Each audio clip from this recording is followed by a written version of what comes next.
कर दी है, इसके कारण से उनके रोजगार के ऊपर भी संकट खड़ा हो गया था।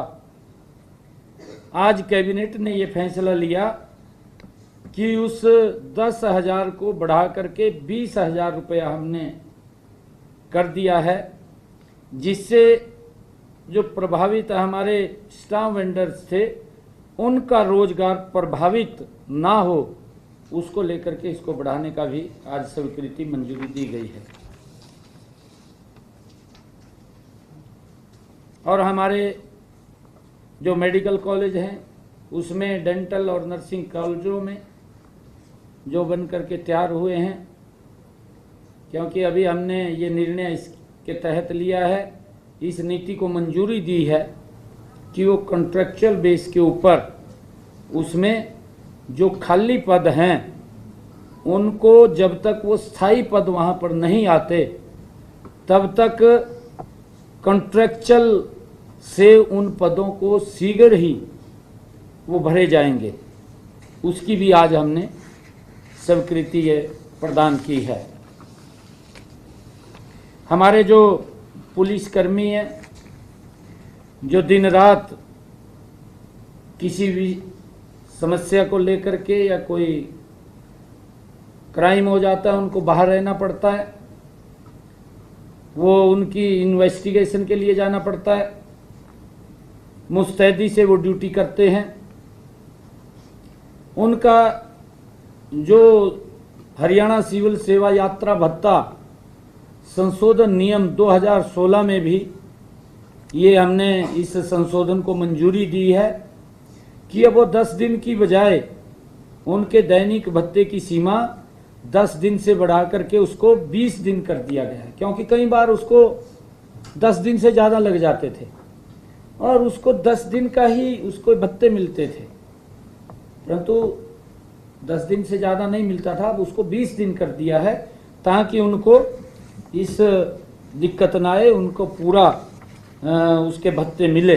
इसको भी आज हमने मंजूरी दी है।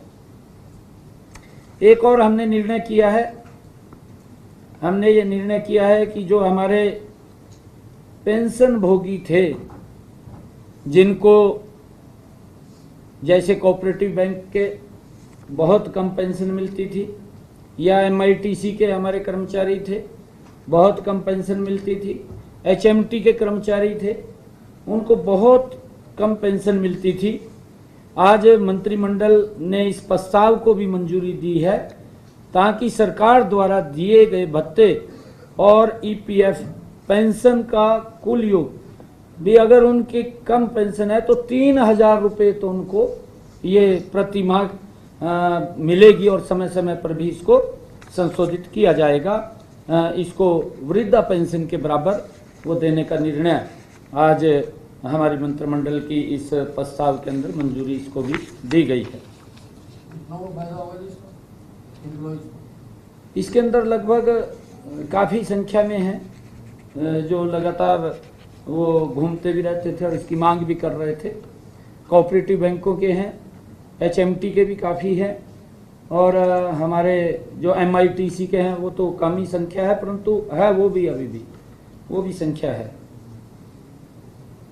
एक और निर्णय ये लिया गया है मंत्रिमंडल की बैठक में कि जो हमारे ठेकेदार जिनका पंजीकरण और नामांकन के लिए नए नियम हरियाणा पंजीकरण सह सूचिताबद्ध नियम 2023 को भी मंजूरी दी गई है।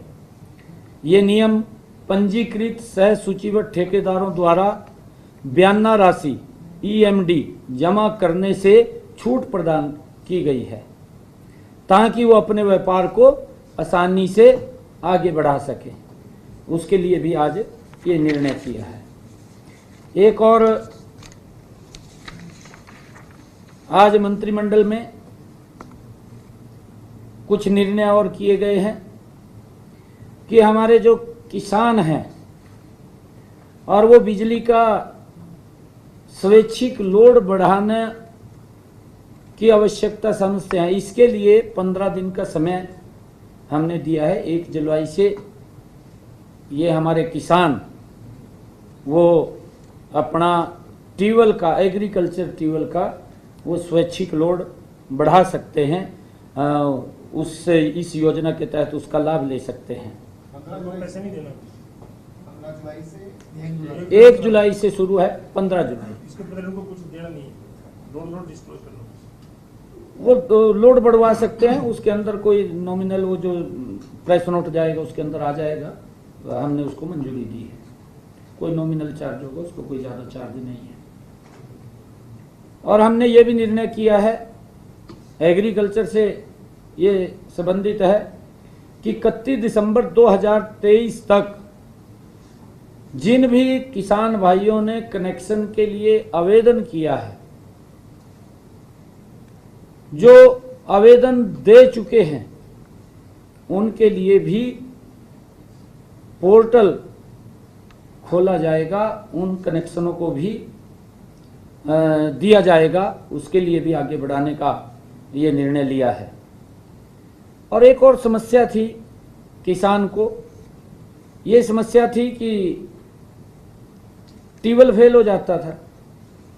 जब वो ट्यूबवेल दूसरे स्थान के ऊपर लगाता था, उन्हें 50 मीटर पे लगाना है या 100 मीटर पे लगाना है, तो उसको सोलर पंप की शर्तें पूरी करनी पड़ती थी। जिस भी किसान का ट्यूबवेल फेल हो गया है और उसने दूसरा 50 मीटर पे दूसरा ट्यूबवेल लगाना है, उसके ऊपर कोई शर्त लागू नहीं होगी, वो उसका वो कनेक्शन उसको मिल जाएगा। ये निर्णय हमने आज इसके अंदर लिया है। और हमने एक और निर्णय लिया है आज मंत्रिमंडल के अंदर, जो हमारे एसोसिएट प्रोफेसर्स हैं, जो अप्लाई करने के लिए उनको 5 वर्ष की छूट उसके अंदर दी गई है, ताकि एसोसिएट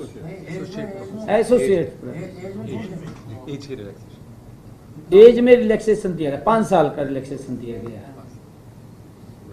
और एक मुझे बड़ी एसोसिएट वैकेंसी निकलेगी, उसके अंदर अप्लाई करने के लिए उनको 5 साल की छूट दी गई है। एक मुझे बताते हुए बड़ा गर्व की अनुभूति हो रही है, सिरसा में जो पवित्र स्थल गुरुद्वारा चिल्ला साहिब, जहां पर गुरु नानक देव जी के पवित्र चरण उस भूमि के ऊपर पड़े, और वो भूमि आज हमने ये फैसला किया है। और आज के ही दिन ये हमारे लिए बड़ा गर्व का दिन है कि आज वहाँ मेला भी भर रहा है। आज के दिन ही आए थे गुरु नानक देव जी, आज के दिन ही उनके पवित्र चरण उस भूमि के ऊपर पड़े थे। आज वहाँ पर मेला भी भरा हुआ है और उस भूमि को हमने देने का फैसला वो गुरुद्वारा साहब को किया है, क्योंकि वो रेवेन्यू की सरकार की वो लैंड थी। अब उनको free of cost special gurdwara Sahib को वो देने का निर्णय हमने किया है। वो लगभग 70 कनाल 7 मरला भूमि है।